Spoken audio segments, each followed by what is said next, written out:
There are things that happen in front of 282 people that nobody talks about afterward. Not because they didn't see it, because they saw every single second of it and they don't have the words. My name is Walt Greer. I'm 67 years old. I spent 22 years in the United States Army, most of it doing things that don't appear in any official record. I've been in rooms where decisions were made that changed the course of other men's lives. I've stood over graves I helped dig, and I've carried guilt that doesn't get lighter with age. It just gets quieter the way old pain does when it becomes part of you. I'm telling you this story because I was there. And because the man at the center of it, the man who thought he was untouchable, is sitting in a federal prison right now. And the person who put him there was a 26-year-old woman who weighed 130 pounds soaking wet. But I need to start at the beginning. Not the beginning of that morning on the parade ground. The real beginning. The kind that starts 30 years before anyone is ready for it in a city most Americans know from a film in a night that the film didn't fully show because some things resist compression. Fort Liberty sits in the flatlands of North Carolina just outside Fayetteville.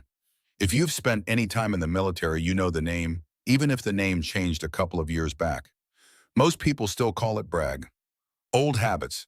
The base covers more than 250 square miles, and on a clear morning in August, when the Carolina heat is already pressing down before 7 o'clock, it looks like what it is, a city built entirely around the business of war. Helicopters cutting across the sky, the smell of diesel and cut grass, the low rumble of something always moving somewhere.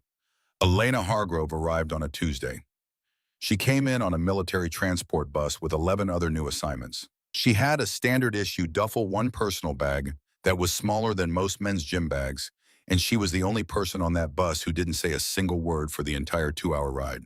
She was 5'3", 128 pounds. Brown eyes that didn't move fast but didn't miss anything.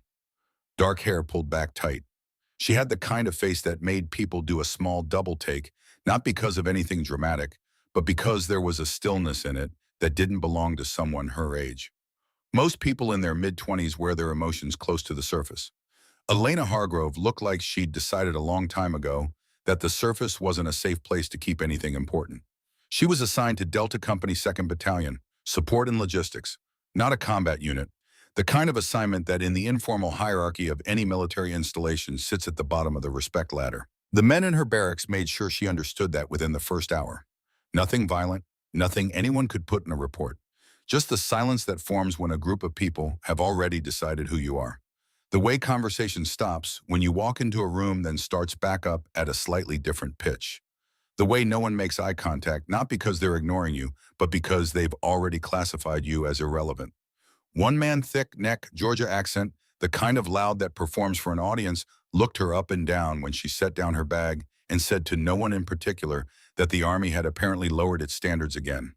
Elena put her duffel on the bunk, opened it, and the first thing she took out before anything else, before her uniforms, before her toiletries, before a single practical item, was a photograph, black and white, old enough that the edges had softened. A man in uniform standing straight, looking directly at the camera with the expression of someone who has decided that being photographed is a military obligation and will be completed with military precision.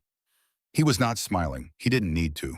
There was something in his face, a quality of absolute stillness, like a stone that has been in the same river for 100 years and has made its peace with the current. She placed the photograph on the ledge above her bunk facing the wall. She sat down on the mattress, and she began to learn everything about the men around her.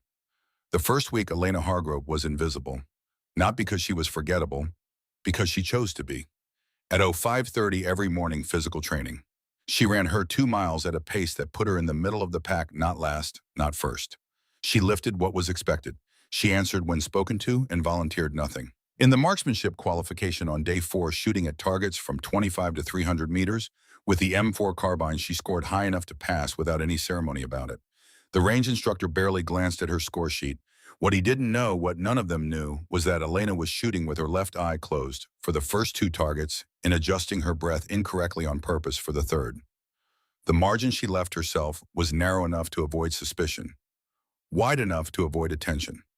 She had learned patience the way most people learn a second language, slowly with repetition, until it stopped feeling foreign and started feeling like the only language worth speaking. She had learned it in the mountains of Colorado in the snow before she was old enough to drive. There is a memory she carries the way soldiers carry field gear, not because it's comfortable, but because leaving it behind is not an option. She is 10 years old. The yard behind the house in Pueblo is covered in 6 inches of fresh snow. It is 7 in the morning and the temperature is 11 degrees and her grandfather has been awake since 5. Ray Cole is 65 years old in this memory. His hair has gone fully white, and his hands are the hands of a man who has spent 4 decades doing things with them that required absolute precision and left their own kind of record on the skin and bone. He is not a large man. He was never large. But the Army had kept him active past the age when most operators step back, because there are men whose value cannot be measured in physical capacity alone. Men who ride terrain and silence and the weight of a situation before it becomes a situation with the accuracy that only comes from having been wrong about it once badly and survived to correct the error. Ray Cole was that kind of man, and the Army knew it, and so did he. He kneels beside her in the snow. He adjusts the position of the rifle on her shoulder with 2 fingers precise, economical, not emotion wasted. The Remington 700 is too big for her. They both know this. Neither of them mentions it. 400 yards, he says. Steel plate. Wind is coming left to right at about 6 miles an hour. What do you adjust? She tells him. He doesn't say she's right. He doesn't say she's wrong. He just says, now do it. She does. The plate rings. And Ray Cole, who has not smiled easily since 1993, puts one hand briefly on the top of her head and says again. She thinks about this moment more than she thinks about almost anything else. Not because of the shot, because of what he said 2 hours later, when the cold had finally worked its way through her jacket and her fingers had gone stiff and she was about to say she needed to stop. He looked at her and said, patience isn't waiting, Elena. Patience is knowing the exact moment when waiting becomes the wrong choice and being ready for it before it gets there. She didn't fully understand it then. She understood it completely now, day 9 at Fort Liberty, 0800 hours. The colonel came to conduct an inspection. Elena was in formation with her unit when she first saw Marcus Holt in person. He was exactly what 30 years of careful reputation management produces. 6'2", silver at the temples, a chest full of decorations that told a story of service, sacrifice, and leadership under fire.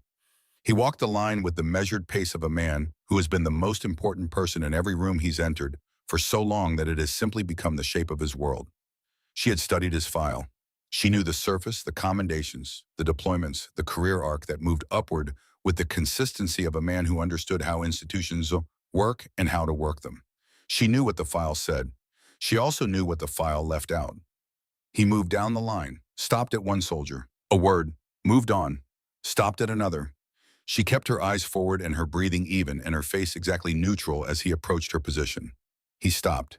He looked at her for what in a military inspection constitutes a very long time, maybe 2.5 seconds.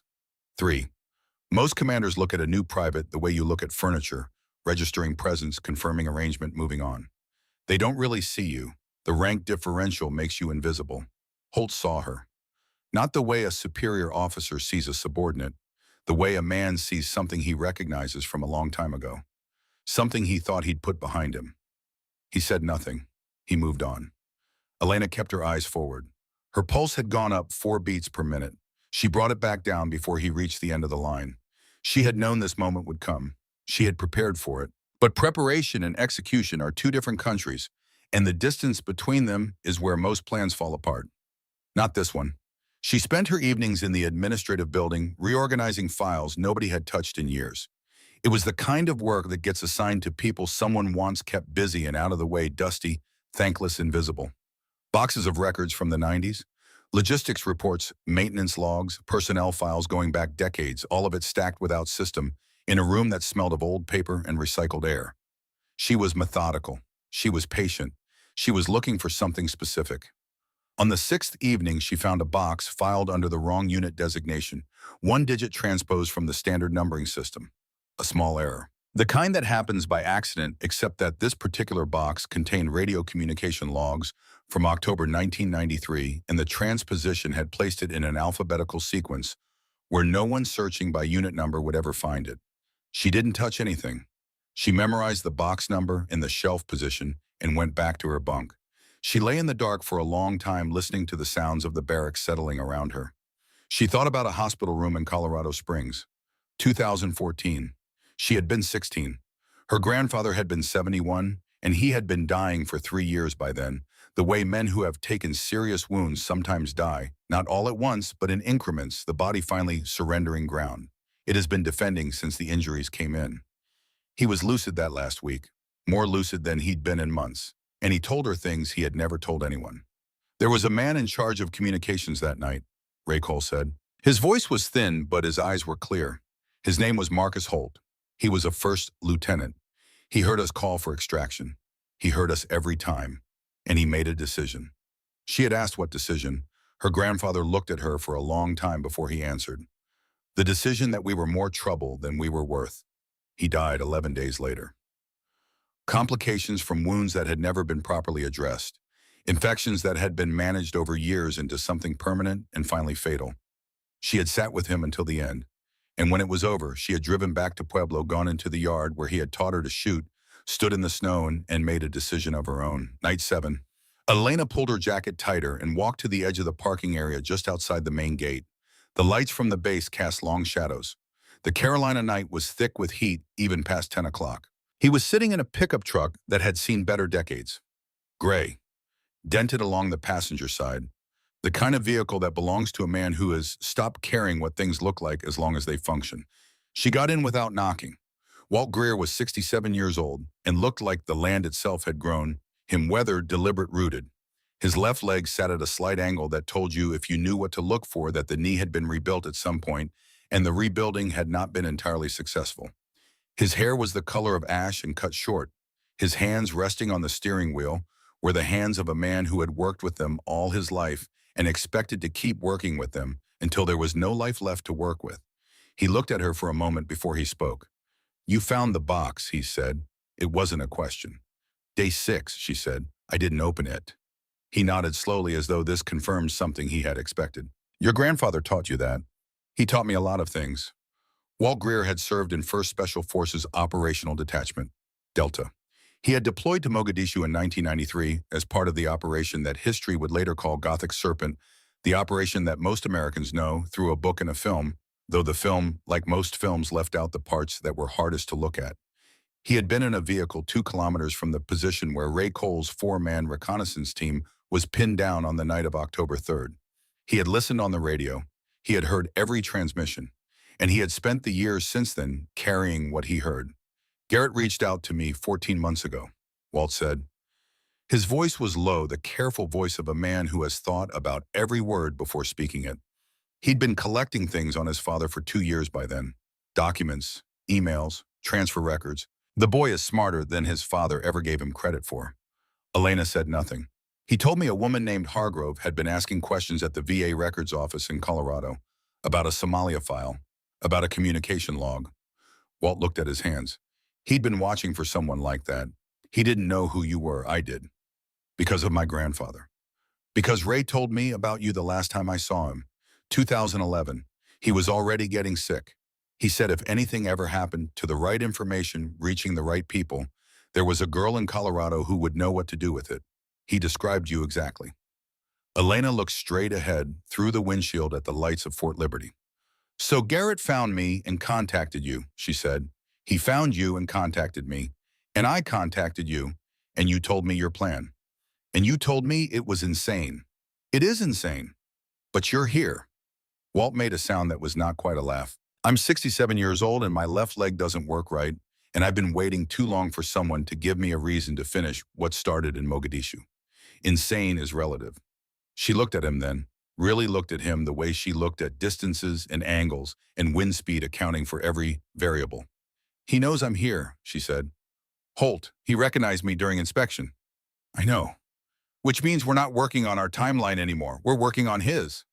Walt nodded. "Then we need to move faster than either of us planned," she said. He reached into the glove compartment and took out a folded piece of paper. Old. The fold lines had gone soft with age. He held it without opening it. "There's something I haven't told you yet," he said. "Something I'm not going to tell you tonight. You'll know when the time is right." She looked at the folded paper. "Walt, not yet." He put it back. "There are things you hold until they have maximum effect. Your grandfather understood that better than anyone." She held his gaze for a moment, then looked away. 6 weeks, she said. "I'll have what we need in 6 weeks." He nodded once. She got out of the truck and walked back toward the gate without looking back. The 6 weeks were not easy. They were not meant to be. Every morning she woke at 4:30 and lay in the dark for exactly 5 minutes going through the day in her mind before it began. Not planning she had done the planning.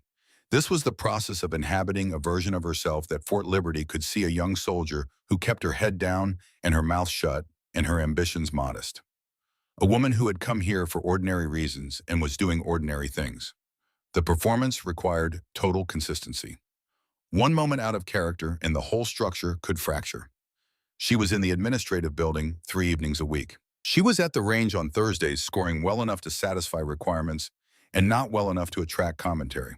She ran her times down slightly in the 4th week, letting her PTN numbers drift toward average, because outstanding performance in a quiet soldier attracts a different kind of attention, the kind that involves closer monitoring. She watched Holt from the distance that rank enforced. He was good at what he did.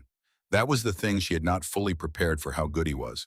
Not good in the way that corrupt men sometimes maintain a thin performance of competence over something rotten underneath. He was genuinely effective. His soldiers respected him. He made decisions quickly and communicated them clearly. He was the kind of commander that men remember, the kind that inspires loyalty long after the service is over, which made what he was underneath harder to look at, not easier. She had seen this before in the history she'd read in the cases her grandfather had described. The most dangerous men are not the ones who have abandoned their principles. They are the ones who have convinced themselves that what they did was principled. Week 4, Week 5. She found what she needed in the logistics records. Week 6 arrived the way countdowns arrive, with a weight that had been building so gradually you almost didn't notice until it was fully present. Monday morning, August. The heat came in from the east before the sun had fully risen, the way Carolina heat does in summer. Not gradually, but all at once, like a door opening onto something that has been waiting.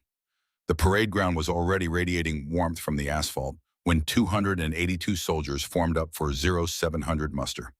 Elena stood in her position in the 3rd row of Delta Company's formation. She had slept 4 hours. She was completely rested. This is what people don't understand about real preparation. The kind built over weeks and months changes your relationship with anticipated events. The thing you have been moving toward for a long time doesn't feel like a surprise when it arrives. It feels like recognition, like meeting someone whose face you've known from a description before you saw the actual person. She had been standing in this formation mentally for 6 weeks. She was ready. Colonel Marcus Holt entered the parade ground from the eastern side, flanked by 2 junior officers. He conducted muster the way he conducted everything, efficiently, deliberately, with the controlled authority of a man who has inhabited command long enough that it has become indistinguishable from his posture. He began moving down the lines. Elena breathed, counted, felt the sweat already starting at the back of her neck in the morning heat. She did not move. She did not adjust. She stood the way her grandfather had taught her to stand, at a shooting position. Weight distributed tension out of the shoulders, everything available for use at the exact moment it was needed, and not a second before. He reached Delta Company, moved through the 1st row. 2nd row, he stopped in front of her. There were 282 people on that parade ground.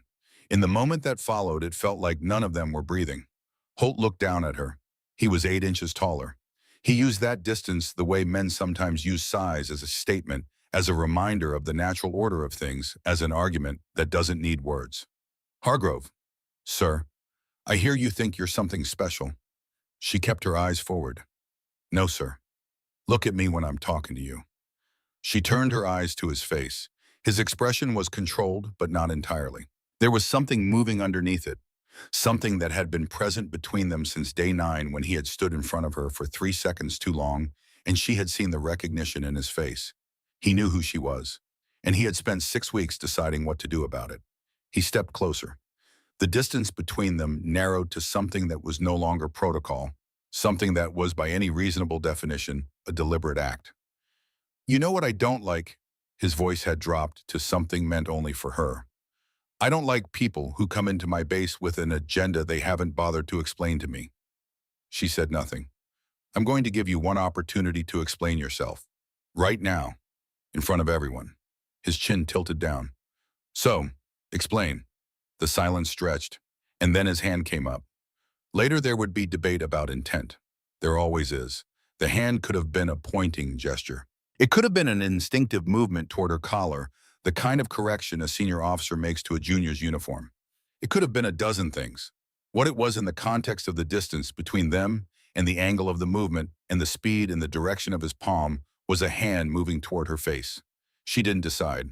Her body had made this decision long before she was old enough to understand decisions in a snowy yard in Colorado, in 1,000 mornings of practice in the patient inheritance of a man who understood that the moment between waiting and acting was the most important measurement in the world. She stepped left. Her right hand caught his wrist. Her left hand came over the top of his elbow. The rotation was geometry lever fulcrum force, applied in the direction a joint is not designed to travel. 1.3 seconds. The sound was like a green branch giving way. Marcus Holt went down to one knee. His face went the color of old chalk. His jaw locked against the sound that wanted to come out of him, and for one long moment he was suspended there, a decorated colonel, the commanding officer of one of the most important military installations in the United States, kneeling on the asphalt in front of his entire command. 282 people. Not one of them made a sound. Elena stepped back. One step. She came to attention with her hands at her sides and looked at a point on the horizon approximately 6 feet above Colonel Holt's position. "Self-defense, sir," she said, "per FM 3-25.150. Her voice was completely level. The world began moving again. Military police in 30 seconds, her arms behind her back, zip ties that bit into her wrists.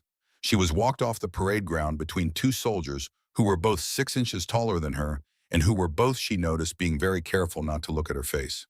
She did not resist.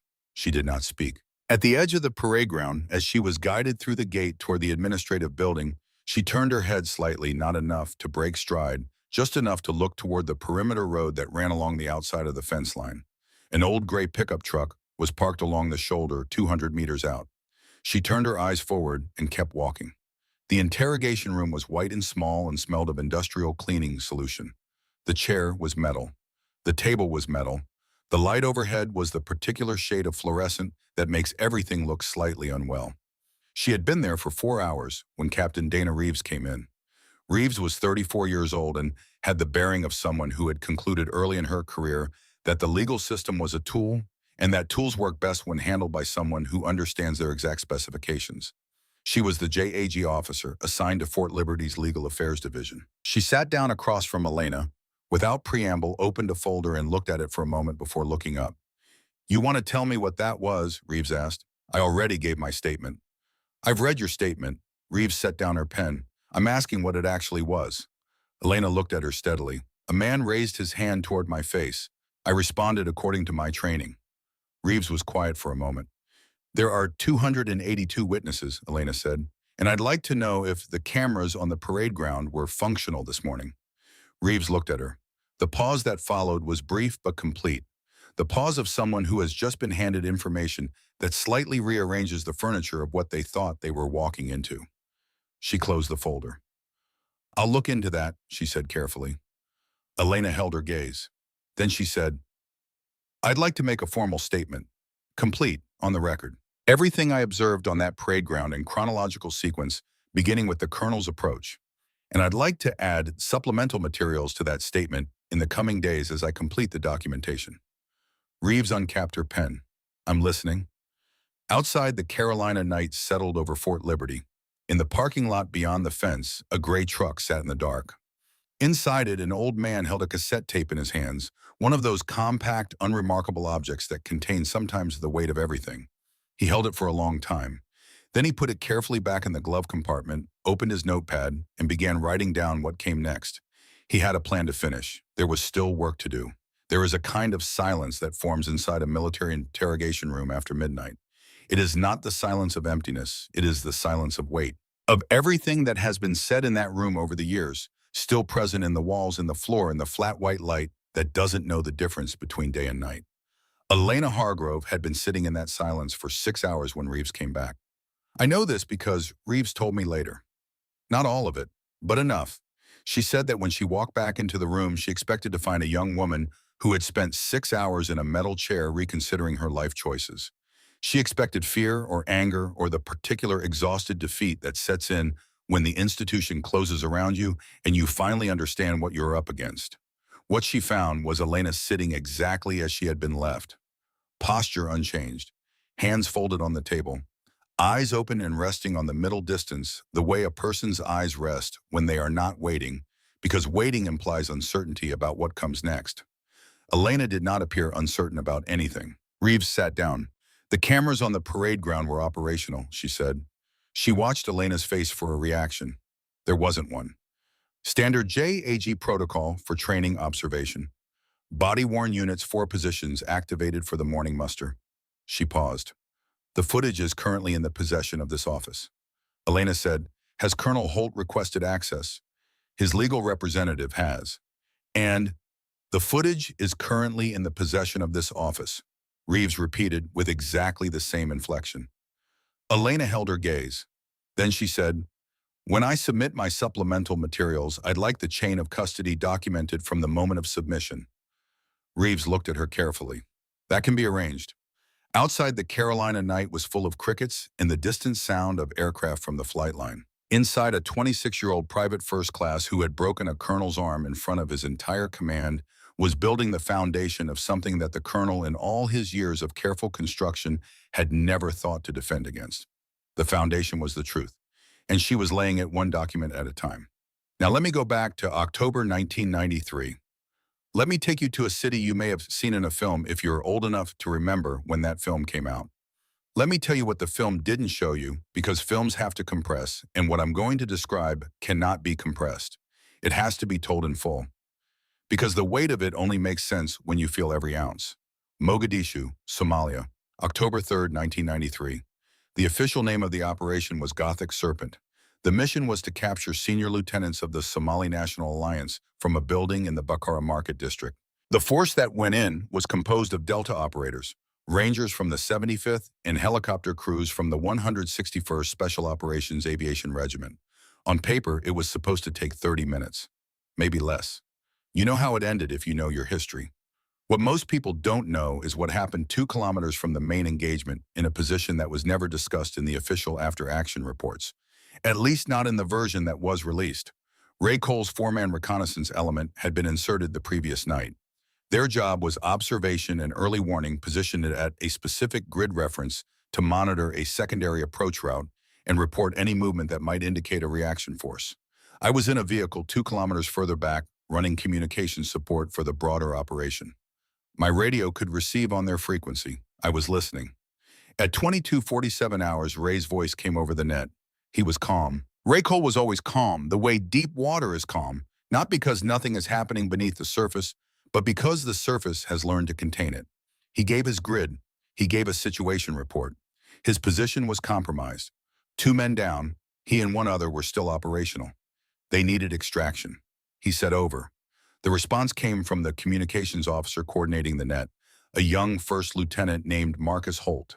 What Holt said was that the extraction assets were committed to the main engagement, that the situation was too hot, that Cole's element should hold their position and wait for the situation to stabilize. He said over. Ray rogered at it. Because that's what you do. That's the discipline. You follow the chain and you trust the chain and you hold your position and you wait. At 23:03 hours, Ray came back on the net. One of his 2 remaining men was wounded. He gave an updated grid. He requested extraction again, with more urgency but still controlled. Still the voice of a man who has been in bad situations before and understands that panic is a luxury he cannot afford. Holt responded. Same answer. Hold position. Assets not available. At 23:31 hours, Ray came on the net a 3rd time. I will not tell you what his voice sounded like on that 3rd transmission. Some things I have carried not because I want to, but because putting them into words for other people to hear feels like a violence I am not willing to commit. He gave his grid again. He said one of his men was gone. He said the other was still with him. He said they could hold for another 2 hours, maybe 3, if someone could give them a timeline. He asked for a timeline. There was a pause on the net, and then the channel went quiet. Not the quiet of static, the quiet of someone who has turned off a switch. I sat in that vehicle with the handset in my hand, and I listened to that quiet, and I understood what it was. Not equipment failure, not signal loss, a choice. I wrote down every transmission. I had been writing them all night, every communication that came across that frequency, because that was part of my function, and because the Army runs on documentation, and I was at 23 years old, still young enough to believe completely in the integrity of the record. I wrote down the times, The grid references, the requests, the responses, and then the quiet. I kept that piece of paper. I kept it through every move I made in the next 22 years of service. Through every base, every deployment, every assignment. I kept it folded inside a waterproof pouch inside the bottom of my kit because I understood from the night I wrote it that it was the kind of document that the people who needed to make it disappear would work very hard to make disappear. And I was not going to let that happen. Ray Cole survived that night. He and his last remaining man moved under their own power before dawn, navigating through a city that was looking for them, and they made it to a link-up point, and they came home. But he came home wrong, not in his mind. Ray's mind stayed clear and sharp until the end. He came home wrong in his body. Wounds that had not been treated properly in the field because proper treatment requires extraction, and extraction had not come. Infections managed year by year with the stoicism of men who have decided their pain is not a legitimate complaint. And eventually, slowly, the body keeping score in a way the mind cannot override. The Army's official record described the communication log from that night as incomplete due to equipment malfunction during the engagement. I had the actual log. I had always had the actual log. And in 2014, when Ray Cole was dying in a VA hospital in Colorado Springs, and he called me and told me about his granddaughter, the girl who had his eyes, the girl he had spent years teaching everything he knew. He said one more thing before we got off the phone. He said, "Walt, don't let it end with me." I said I wouldn't. I kept that promise for 10 years before Garrett Holt walked into my life and gave me a way to keep it that might actually work. Elena was released from the interrogation room at 0600 the following morning. No charges filed. Not yet. The legal machinery was moving, Holt's representative was pushing, but the footage from the cameras was sitting in Reeves' possession, and it was doing what good evidence does. It was buying time. Elena was reassigned to administrative duties pending the outcome of the inquiry, restricted from certain areas of the base. Under surveillance, that was not quite official, but was not quite not official either. She was given a desk in the records building, where she had already spent 6 weeks cataloging exactly what was in those records. I want you to understand who this young woman is. They gave her a desk inside their own filing system. They put her there because they wanted her contained, monitored, neutralized. They thought they were limiting her. They handed her a key. She spent the first 3 days doing exactly what she appeared to be doing, processing administrative backlog, organizing files, sitting at a desk, and doing the work of a soldier who has been sidelined. She was polite to the other staff. She kept regular hours. She ate in the cafeteria. On the 4th day, she found what she had been looking for since before she set foot on this base. The Somalia box had contained communication logs, important but not sufficient. What she needed was the financial architecture. The paper trail that connected what Holt had done overseas to what he was doing right now inside this base. The Iraq records were spread across 3 separate filing systems, cross-indexed under different departmental headings, each piece innocent in isolation. The pattern only visible when you see all of them at once. She had all of them at once. She photographed every page with a phone taped inside the back panel of a ring binder, lens flush with a small hole she had cut, the shutter triggered by a button threaded down through the spine. Her grandfather had shown her that modification when she was 19. She had updated it for current hardware. That same afternoon before leaving the records building, she stopped at the printer. She printed every photograph. She sealed them in an envelope. She walked to the JAG office and placed that envelope on Dana Reeves's desk. "Supplemental materials to my formal statement," she said. "Documents accessed through proper administrative channels during the course of my assigned duties. I'd like the chain of custody documented from this moment." Reeves looked at the envelope. She looked at Elena. She picked up the envelope, wrote the date and time on the outside in her own hand and signed it. Elena thanked her and left. That envelope was sitting in the JAG office safe by nightfall, Holt's legal representative preparing his counterattack with considerable confidence the following morning had no idea it existed. Elena brought the photograph she had kept for herself to me on the 9th night. Same parking lot, engine off, Carolina dark pressing against the windows. She spread the images on the dashboard.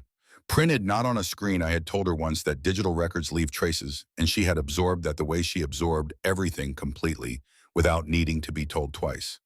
I looked at them for a long time. Between 2004 and 2007, in the chaos of a war that was generating more paper than anyone could properly account for, Marcus Holt had built something. Not quickly, not carelessly. Slowly, methodically, with the patience of a man who understood that durable structures are built one small piece at a time. weapons logged as destroyed in Anbar province. Transfer records that match those entries on one end and match nothing on the other, the destination dissolving into contractor references that led to shell companies that led to nothing. Financial flows running parallel to the official record, touching it at just enough points to maintain credibility, diverging at just enough points to move real value. It was, I will tell you, honestly impressive work. Not in any moral sense, in the purely technical sense that something built with great care and intelligence, even for terrible purposes, reflects the quality of the mind behind it. He didn't stop after Iraq, I said. He just got more careful. She looked at me. There's a current operation, Walt. The pattern continues past 2007. Slower, smaller transactions, but it's still moving. She paused. There's a shipment, something pending. I don't know when yet. We need more than financial records, I said. We need something that closes the loop on Somalia.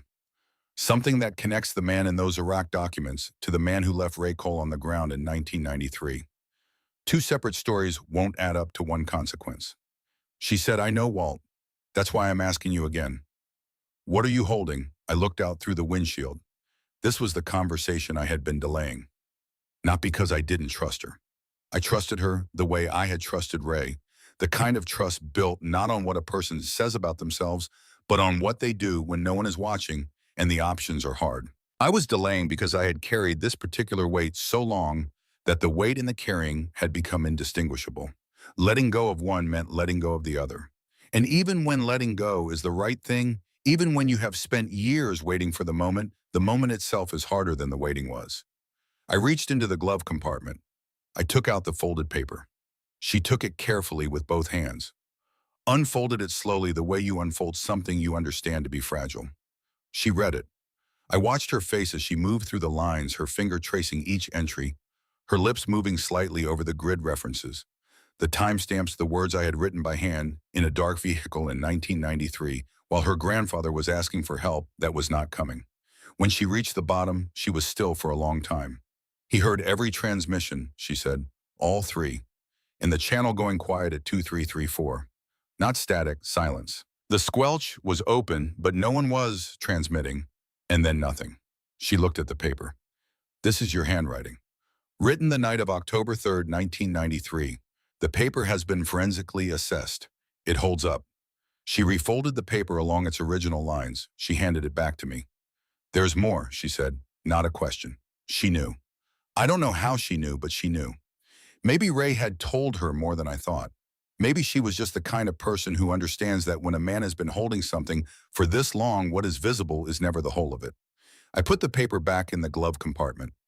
My hand rested beside it on an object she hadn't asked about directly. I didn't take it out. Not yet. Not tonight, I said. She held my gaze. She was 26 years old, and she had the patience of someone who has been taught that patience is not passive, that it is the most active form of readiness there is. All right, she said. She looked back at the base. Holt is going to start moving faster.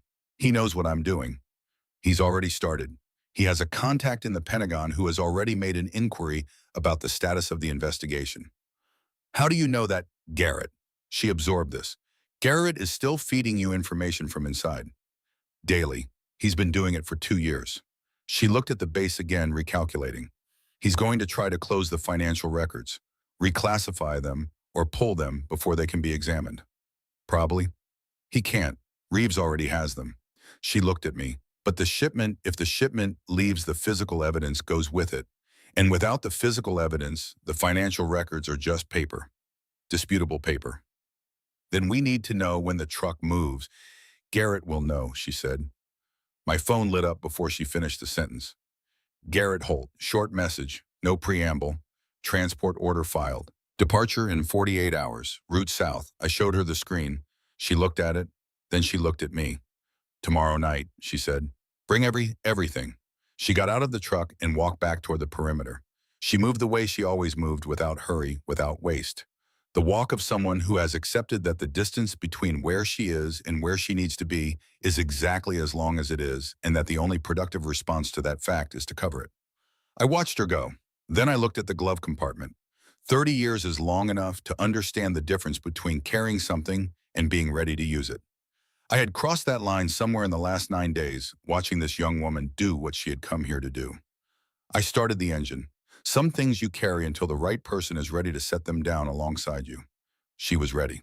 I drove back into the Carolina night, thinking about Ray Cole and about what it means to keep a promise to someone who can no longer verify whether you've kept it. The answer I had decided a long time ago is that it doesn't matter whether they can verify it.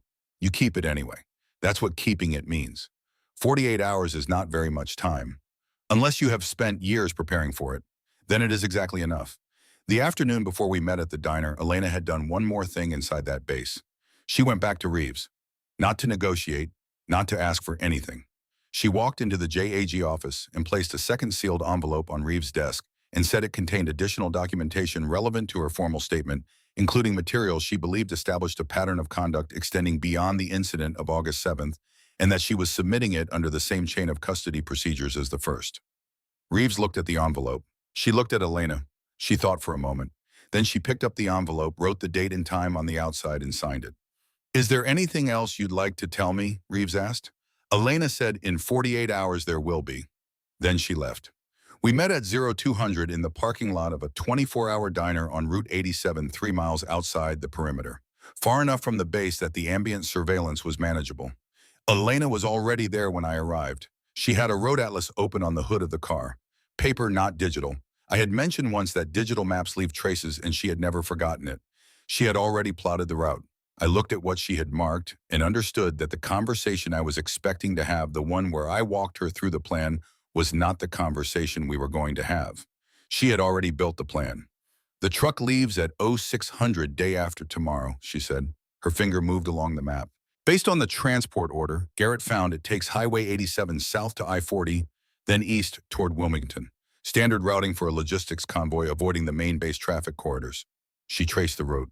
There's a stretch on 17 south of Castle Hayne where the road narrows for construction work. 3/4 mile of single-lane alternating traffic controlled by flaggers. The truck will have to stop at least twice. "That's where your man needs to be," she said. "I need you to call him tonight."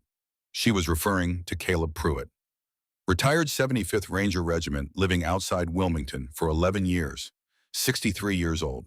The kind of retired soldier who has set down the work but not the discipline, still sharp, still present, still capable of the function he was built for. He owed me nothing, but he would answer when I called. "He needs to contact NCIS, Elena said. "Not FBI, not local law enforcement. NCIS because the weapons originated from a military operation and the chain of custody is military.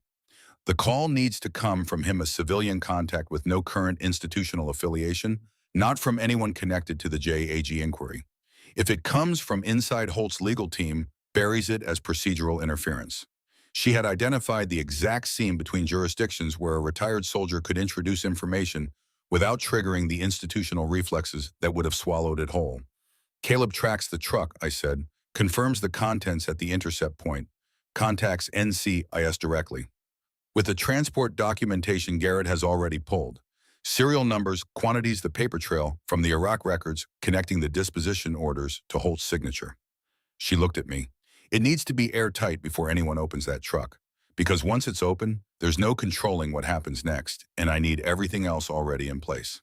"The Senate contact," I said. She nodded. "Holt will use it the moment he understands he's out of options inside the base. He'll make that call, and it will work unless we've closed that door before he reaches for it." She looked at me with a steadiness that was not coldness, but its opposite, the stillness of someone who has burned away everything inessential. "Garrett, he has the documents," I said. "Financial records, correspondence, the connection between the senator's office and the contractor network. He's had them for 6 months. He was waiting to be sure that if he sent them, they would actually matter. He sends them tonight, not tomorrow, tonight, before the truck leaves, before anything else moves." I called Garrett. He arrived 40 minutes later, plain sedan, far corner of the lot. He walked across to us with the gait of someone who has been careful for so long that carefulness has become his natural movement. He was 28 years old. He had his father's height and something of his father's bearing, the structural confidence of military genetics, the instinctive straightness that gets reinforced by institutional conditioning. But where Marcus Holt's bearing announced authority, Garrett Holt's bore the marks of effort, the quiet effort of a person who has chosen deliberately and at considerable personal cost to become something different from what he was raised to expect himself to be. He stopped a few feet from Elena. They looked at each other. I have been present for a great many significant moments in my life. Moments that carried the weight of things that could not be undone once they had been done. This was one of them. A young man who had spent 2 years quietly dismantling his father's constructed legacy, standing across from a young woman who had spent her whole life working toward the same end from the other direction. Elena said, "He knew you were doing it." Garrett looked at her. "I know." "How long?" "About 8 months. He stopped being careful around me a long time ago. He stopped seeing me as someone who might look." A pause. "I think he decided I loved him too much to do anything about it." "He was wrong." "Yes." Garrett looked at the atlas on the car hood. When he looked back up, something in his face had settled the settlement of a decision that has stopped being a decision and become a fact. "The documents are ready. They've been ready for 6 months. I was waiting to be sure that if I sent them, they wouldn't just get absorbed and managed, that he'd actually face what he's done." Elena said, "He won't walk away from this." Garrett looked at her carefully. "How do you know?"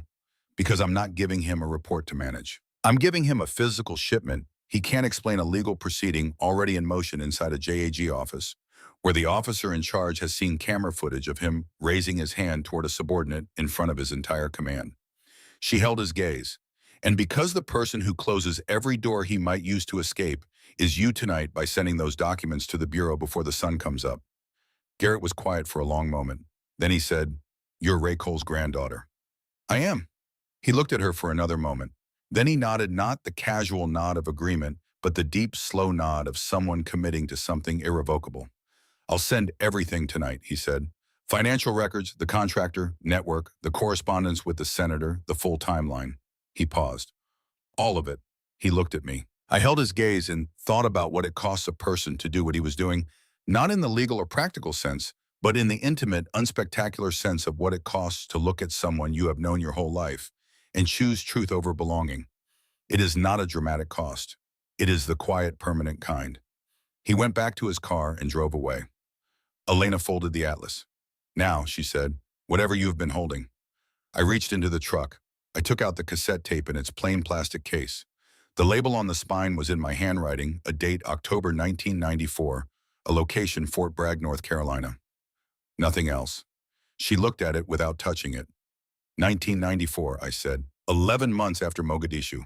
Holt was back stateside, already building the relationships that would carry him forward for the next 3 decades. There was a debrief cycle that year. Unofficial, a group of officers who had been in Somalia processing it the way soldiers process things that official channels don't have room for. I attended. At the 3rd session, I arrived late. The room had a connecting anteroom that opened through a door that was never fully closed. She was very still.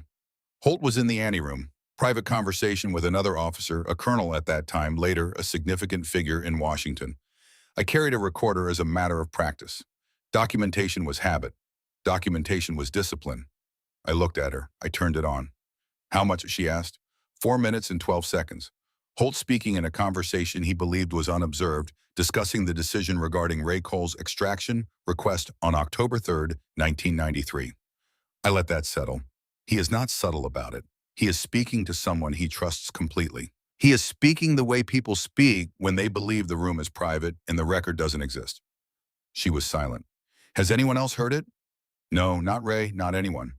"Why not Ray?" I looked out at the dark road. "Because the man Holt was speaking to had enough institutional weight that in 1994, if I had surfaced, it would have been managed. Dismissed. Holt would have been protected, and I would have become the problem." I paused. And because Ray didn't want a recording, he had faith in the institution.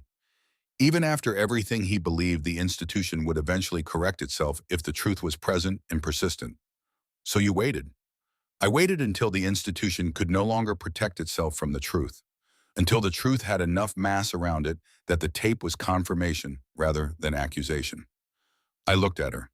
"This is the moment I have been waiting for. Not the moment to use it, the moment when using it is enough." She picked up the tape. She held it in both hands. I could not see her face clearly in the diner parking lot light, but I could see her hands. They were completely steady. She set it back down. "It goes into the JAG proceeding," she said. "Not leaked, not surfaced informally, authenticated, certified on the official record in the presence of legal counsel and a court reporter." "Agreed. And I want you in that room when it plays." I looked at her. I want him to see your face, she said simply. The next 30 hours moved the way the last hours before a reckoning always move faster than you think they should and slower than you can stand. Caleb Pruitt answered on the first ring when I called at 0300. He listened without interrupting. When I finished, he said 2 words understood and yes. Then he asked for the routing information and the transport order number and told me he would be in position by 0500 on departure day. Garrett sent the documents to the Bureau's Charlotte field office before 0400. He sent them to a specific agent who had been following the contractor network for 18 months from a different angle, a financial crimes investigation that had stalled for lack of the institutional connection that Garrett's records provided. The case did not stall after that. Reeves watched the camera footage a third time at 700 that morning. She watched it from the beginning, not from the moment Elena's hands moved, but from the moment Holt approached the formation. She watched the approach. She watched the narrowing of distance. She watched the hand come up and the angle at which it moved. She picked up the phone. She did not tell anyone in her office who she called or what she said. The following afternoon, the proceeding was formally convened. Holt present with his legal representative, Reeves presiding. The room official and documented under UCMJ protocols. I was there. Elena was there, seated, hands folded on the table in the way I had seen her sit in the interrogation room days earlier. Unchanged. Present. Holt looked exactly as a man looks when he has spent considerable effort manufacturing confidence, and the effort is beginning to show at the seams, the decorations on his chest, the straight back, the controlled expression. On all of it technically intact the way a structure is technically intact when the foundation has been compromised, but the walls have not yet moved. His representative laid out the counterclaim with efficiency assault on a superior officer, conduct unbecoming disruption of command authority. The footage was a matter of interpretation. The intent of the colonel's gesture was contextual. Private Hargrove had a documented personal grievance predisposing her to aggressive response.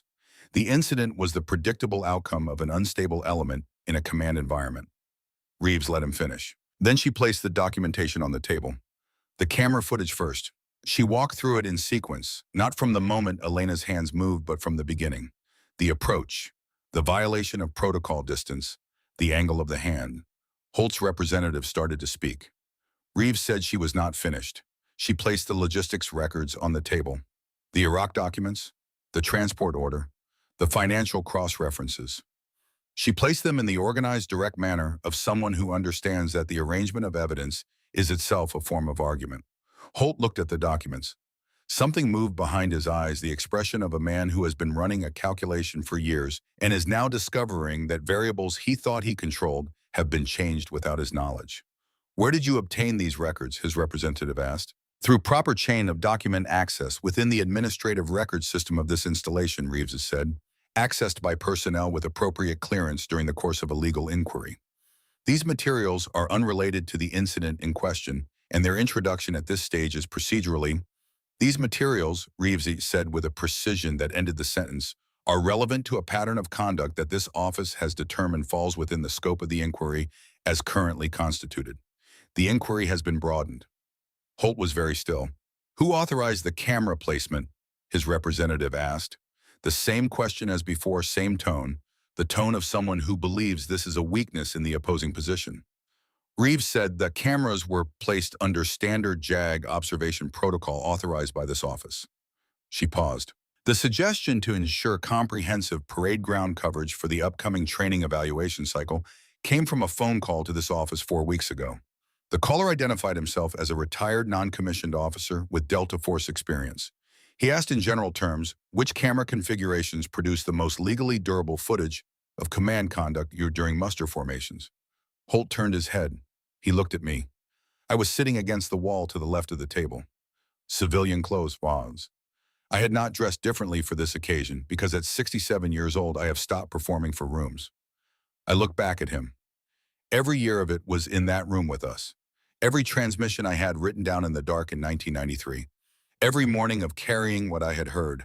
Every conversation I had managed not to have, and every truth I had held back until the moment was right. He held my gaze for 4 seconds. Then he looked away. His representative moved to the institutional counterattack, the senator, the committee, the established relationships that had kept Holt's record intact through previous inquiries. The argument that institutional power is its own justification. that men who have built themselves into the architecture of a system cannot be removed without damaging the system itself. Holt took out his phone. He dialed. He waited. The room was quiet enough that when the line rang through to voicemail, several people heard it. He dialed again, voicemail again.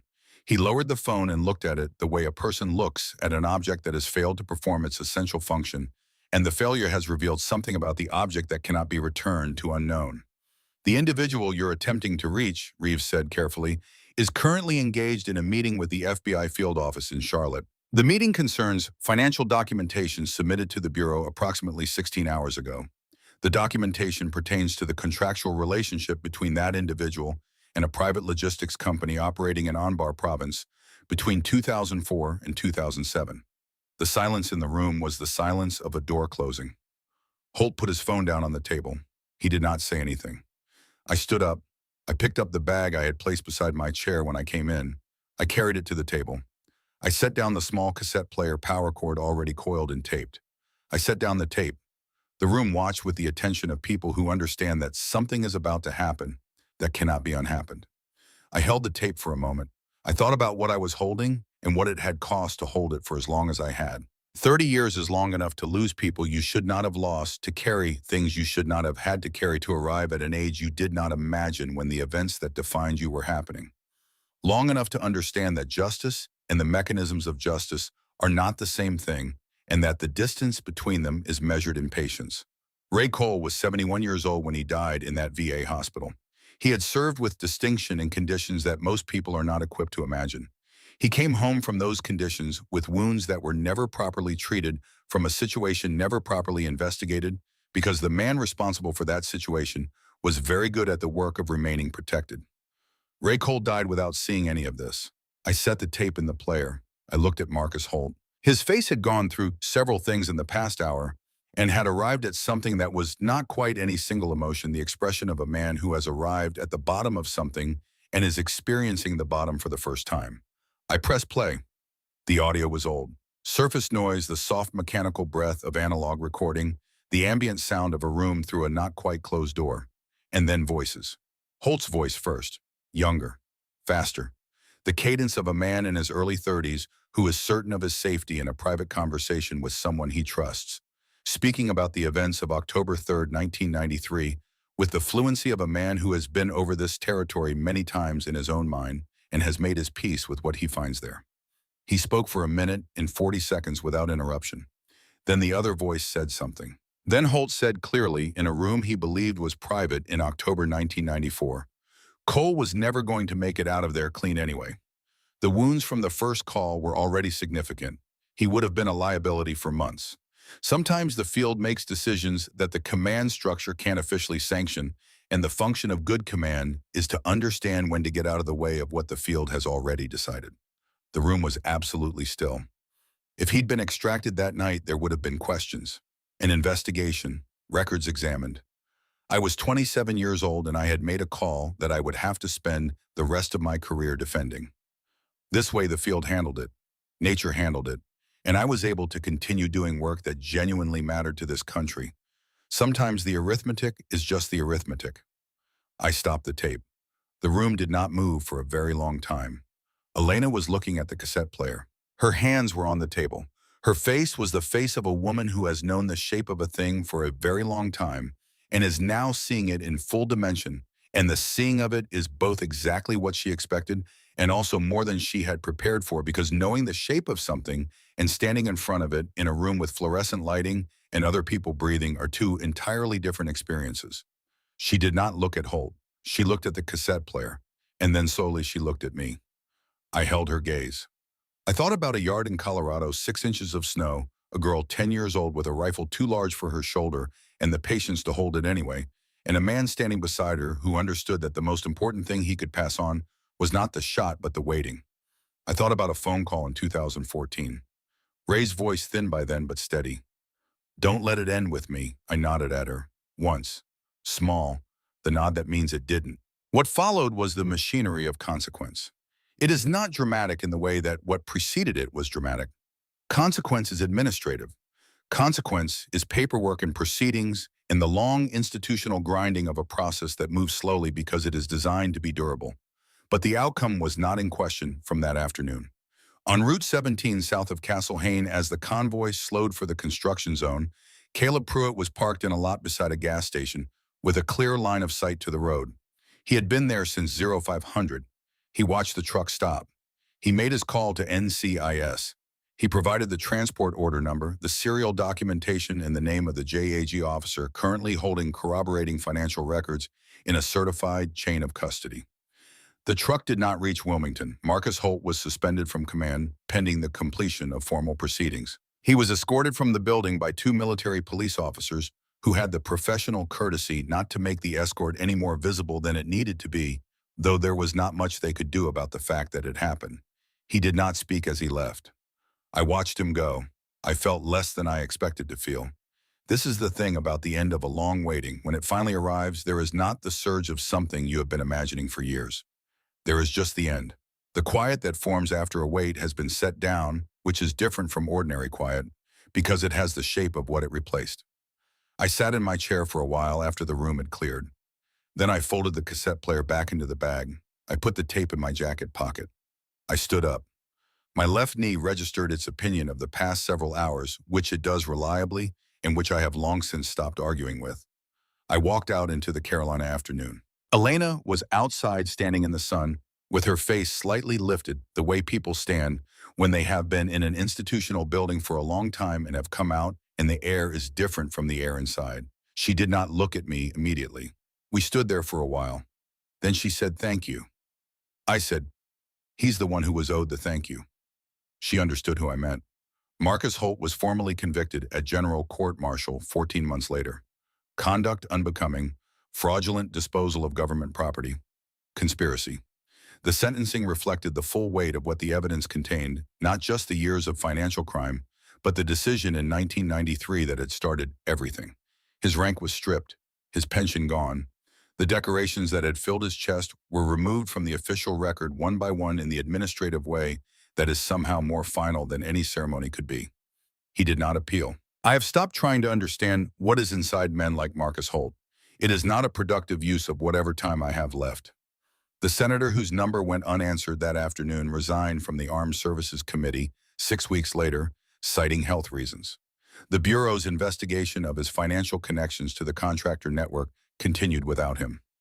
Garrett Holt requested a transfer to Fort Campbell within days of the proceedings concluding. He left without telling many people where he was going.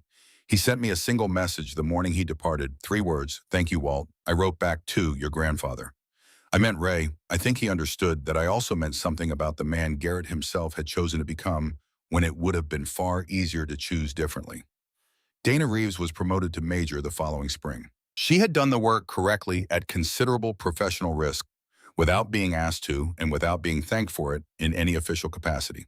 That is the kind of service that the institution rarely recognizes, and the individuals involved never forget. We drove to Arlington 3 days after the proceedings concluded. It was an October morning fitting in the way that things are sometimes fitting, without being arranged, and the light was the clear, precise quality of early fall in the mid-Atlantic, where the air goes sharp and the shadows are long, and everything has the definition that summer haze takes away and fall returns. We stood at the markers of the 2 men from the reconnaissance element who did not come home from October 3rd, 1993. Not Ray Cole's marker, he is buried in Pueblo, where he chose to be in the ground he knew. But these 2 men whose families had been told what families are told in these situations deserved the standing. Walt put down 2 flowers, 1 for each. He stood without speaking for a long time. Then he said quietly, more to the markers than to me, "We got there. Took longer than it should have, but we got there." He did not say anything else for a while. When he finally turned, I was looking at the Washington skyline, low and pale in the distance beyond the tree line. The monuments just visible. The city going about its business in the morning, indifferent to what had just been set right in a small legal proceeding in North Carolina. "What do you do now?" he asked. I thought about it honestly. "I don't know yet," I said. He nodded slowly. "That's the right answer.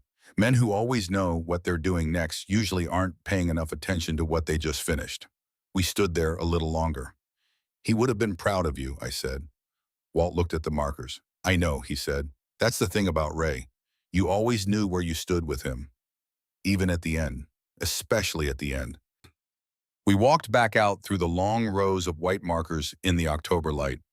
The quiet of that place was the quiet that holds everything done within it all. The service, all the loss, all the long keeping of promises that nobody witnessed and nobody required.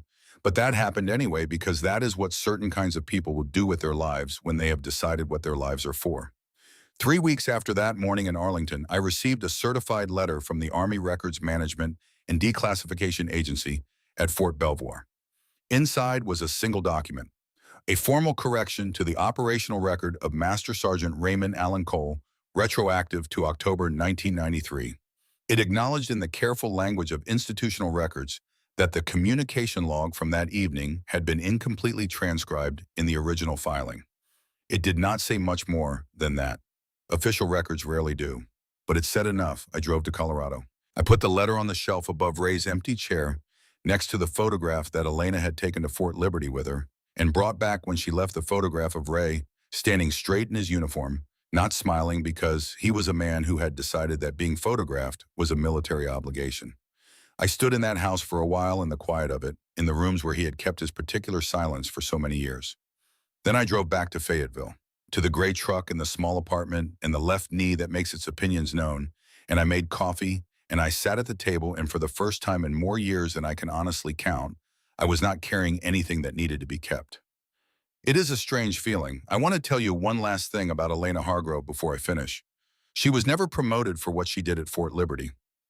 There was no ceremony, no formal commendation. The DIA offered her a position twice she declined, both times in writing, with the kind of brevity that makes it clear the conversation is finished. The last time I heard from her, she was in Colorado. She had gone back to the house in Pueblo. She was living in it, at least for a while, in the rooms where her grandfather had kept his silence for so many years. She told me she had put his photograph back in the window, facing out this time. I thought that was right. Ray Cole spent decades looking inward, holding things close, waiting for the right moment that kept not arriving. His granddaughter had learned a different way of moving through the world. She was facing out. She was watching. And whatever came next, whatever situation presented itself that required someone who understood the distance between patience and action and could stand exactly at the line between them, fully ready without flinching, she would be there for it. She is always ready. Ray Cole taught her that. That is his real legacy, not the record correction, not the conviction of the man who wronged him, not the formal acknowledgement from an institution that should have been honest 30 years sooner. His legacy is a 26-year-old woman standing at a window in Colorado, looking out at the world with clear eyes and steady hands, carrying nothing she doesn't need and ready for everything that matters. That, I think, is what a life well spent looks like. And I am grateful, more grateful than I know how to say that I was alive to see it.